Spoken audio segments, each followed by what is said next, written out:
Hi friends, welcome back. So question for you. What do homeowners and Tesla car owners have in common? And if your answer is they like to party, well, that might be true, but that's not the subject of today's video. Actually, today we're talking about insurance.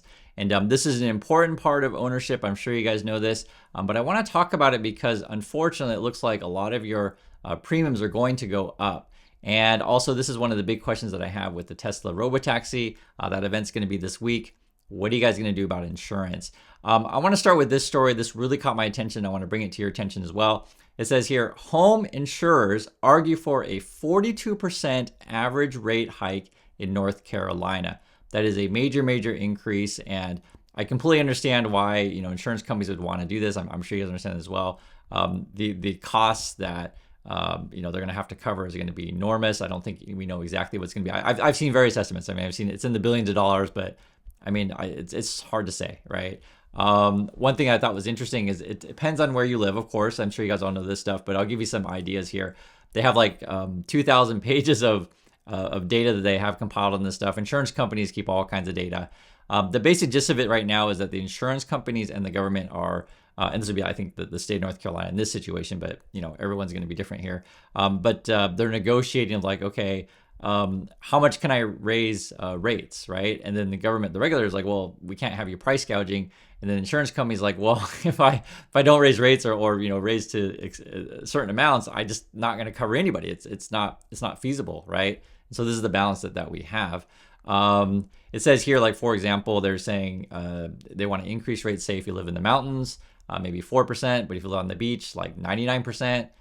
Say you live in Raleigh, Charlotte, or Greensboro. Again, these are all in cities in North Carolina. Maybe you'll get raised by 40%. Other places, like they're saying there's 11 western counties. Maybe they'll raise you, and this is North Carolina, by 20%, this kind of stuff. It's all over the map. But the thing is, though, is that, again, insurance companies have data on this stuff. They take these risks real, and this is part of their business model. And the question I pose to you again is, what are we going to do about insurance and Tesla robotaxis?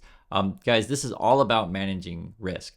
Now, I know for younger viewers that watch the channel, whenever I bring up anything kind of negative or risk-based, they turn their minds off. Oh, Chris, why are you always talking about negatives and risks? Nothing ever bad happens to me, that kind of stuff.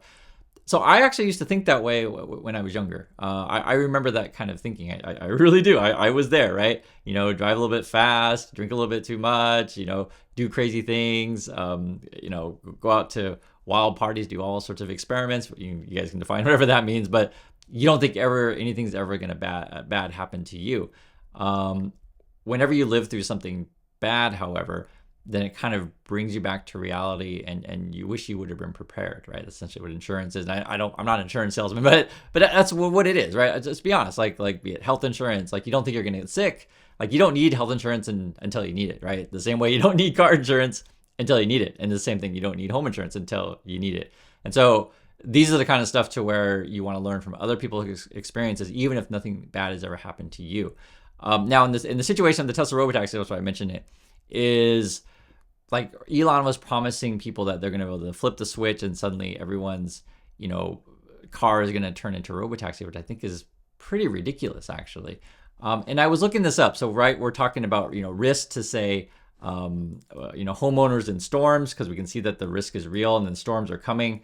For example, the Milton thing is coming. And, when we talk about, say, robotaxi stuff, and again, it's all about managing risk and understanding, what are the chances of something bad happening. I looked up taxi insurance in USA because I was kind of curious, right? I've never had a taxi, so I don't know what that would be. And I think this probably referred to yellow cab kind of stuff. It says here, taxi insurance in the United States typically costs between $5,000 and $10,000 per cab per year. And then obviously there's all these different things that go into consideration. So this is saying like vehicle, it matters what year, model, make, etc., size, the driver is young or old, the location, fleet size, what kind of coverage do you want, what are your claim history and business credit score. Like I'm just giving different things. And this matters to home insurance as well. Like all kinds of factors are involved. Now, what's interesting though, again, about say the robotaxi thing, and we'll bring Warren Buffett into the conversation, is that insurance companies are very interesting, is because they have pricing power, so they can raise rates, right? If say well, and this gets back into these, state regulator kind of thing. They can raise rates up to whatever is legal. Or for example, say you live in an apartment where they have, rent increases every year. I think, and you guys have to correct me if I'm wrong. It could be city, county, state. I just don't know right off the top of my head. But I know there's laws to where how much you can raise the rent, right? And oftentimes, like places like, say, I think you guys have to correct me on this stuff, but maybe places like in New York City has a rent control. Like I said, you guys can correct me on these things, but meaning that they can't raise a certain amount. And so then sometimes costs of like competitive markets of local rents in that area well exceed what if someone has stayed in a particular apartment for years, and so then their rent is actually quite low and they can't move. But depending on what kind of market that we're in, be it quote free market, I say quote free market or not, rates do go up over time, right? And so Buffett's kind of an interesting because he's invested heavily in insurance. He's looking at buying insurance in Japan, and I mean buy insurance, not buy insurance from Japanese companies, mean like buying the company, like buying the stock and said things. He recently bought Chubb, which is another insurance thing. And I think he's into Geico. So the Chubb one, I think that this is his like ninth biggest holding. And so like, for example, when the Robotaxi thing, whatever it's going to be, we're going to find out this week, whenever it's announced, like the thing that I'm really looking at is, do they give any, sort of idea of what insurance is going to be?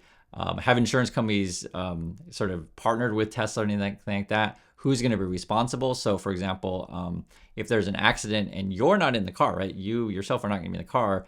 Will Tesla be responsible or will you be responsible, right? Or what about the people who are riding the car that aren't Tesla, aren't you, like are just like a third party? It's going to be a crazy situation how we're going to talk about insuring these kind of things. So I think there's a lot of big question marks, not only who's going to pay, who's liable, but what's this thing going to cost? And I just gave you an idea of like taxis in general.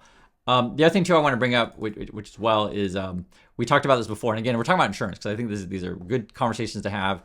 And again, if you understand the whole investing thing, is like one of the advantages of insurance companies is they can always raise rates and keep up with inflation and try to protect themselves so they don't take too big of losses. And that would be the negative of investing in insurance company is like, say you invest in insuring a bunch of Teslas, and then suddenly like whatever, there's a big hack or and a hack could be really real. If these things are running on some sort of cloud or whatever, and someone hacks all of the Teslas on Robotaxi network, they could have some major problems. And then like think about that horrible insurance liability that would be there and damages. So I can completely understand how insurance companies need to raise rates to cover themselves, right? Or just not cover it all. So I mentioned that part because we talked about this it was a couple days ago to where, and I said it very clear, guys, there might be a few instances where Geico was dropping a Tesla Cybertruck from coverage. They just wouldn't cover it. But I said very clearly that every situation is going to be different, right? So you don't know if it's Geico is dropping all Cybertrucks as a whole or just, individual policy holders.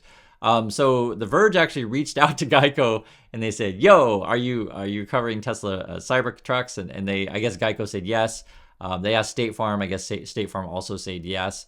But they did make it clear, everyone's situation is going to be different, right? So it depends how many vehicles you have, how old you are, where you live, etc. There was one thing I thought was very, very fascinating.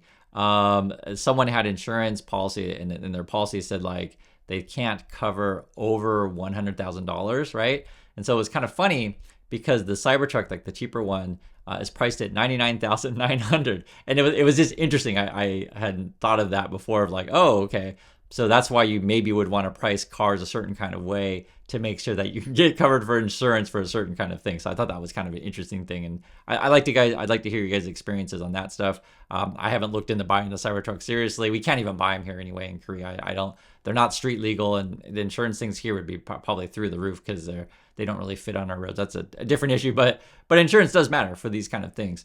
The other thing too I want to bring up with this stuff that I thought was really interesting is the Hollywood thing.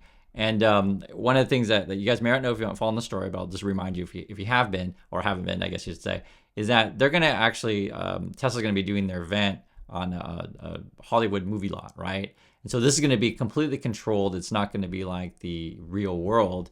And for all we know, it's going to be human drivers driving these things remote control. Like we won't necessarily know the reality behind that. We're actually going to do a live stream of the event, so please stop by for that. I think it's going to be fun. We'll be able to chat, while the event's going on, and then we'll do video chat face to face and chat with people in the community. So if you want to hop on the video chat, say a few things, hop off. We do that every now and then, and it's really fun to hear from people in the community. I think this is great to hear lots of people's different opinions on these things.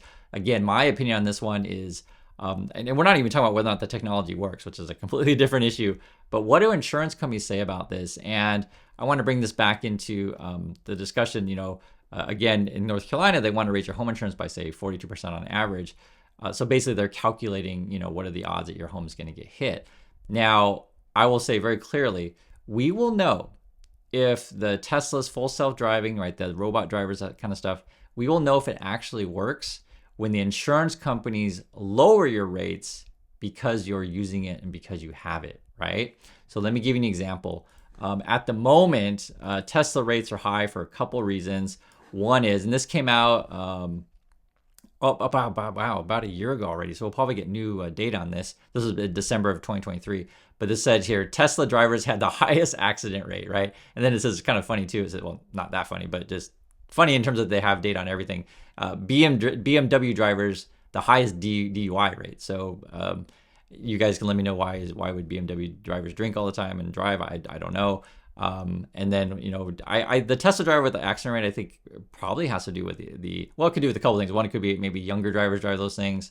It could be also they're more likely to use the FSD stuff, because you always hear about these things where like people were experimenting with FSD and they were sitting in the backseat drinking, and then, well, unfortunately, these things crash and hurt people. So again, I got to be sensitive to this stuff. It's funny because yes, these people are stupid, but you also have to understand they're putting other people's lives in danger. So I do want to make that clear that I do take this stuff seriously, and that's why I'm bringing up this stuff. However, with that said, we will know, because insurance companies will know. They'll have the data of like, hey, realistically, if you do turn on these Robotaxi things or your FSD stuff and say, you don't have any accidents at all, right? Like at all. Compared to, say, human drivers or whatever, then we'll know. And they'll lower your rates and try to encourage you to buy said things, and then Tesla will put that in their advertising, etc. But, are we at that world? We're far from it. We're far from that. But that is something to watch and something that I am thinking about when we go through this stuff. I want to hear you guys' thoughts on these things. What do you think about the home insurance situation, say, in places of danger? Do you think insurance companies should just, forget about insuring anybody and just drop it? Or, what they could do is just triple your rate, that kind of thing. But then, are people actually going to pay that? And then what happens to a lot of people, they just can't afford insurance. They don't have anything. And then the storm comes, wipes them out. And then this is just the reality of it. Then essentially taxpayers have to kind of bail these people out. And then that's a completely other issue, which is a major, major problem. But again, I think all of these things is, in my opinion, for any of this stuff, be it investing, risk management, managing your money, be proactive and not reactive. I think that's the lesson here. So I want to hear your thoughts on this. I appreciate your time, and I'll catch you on the next video.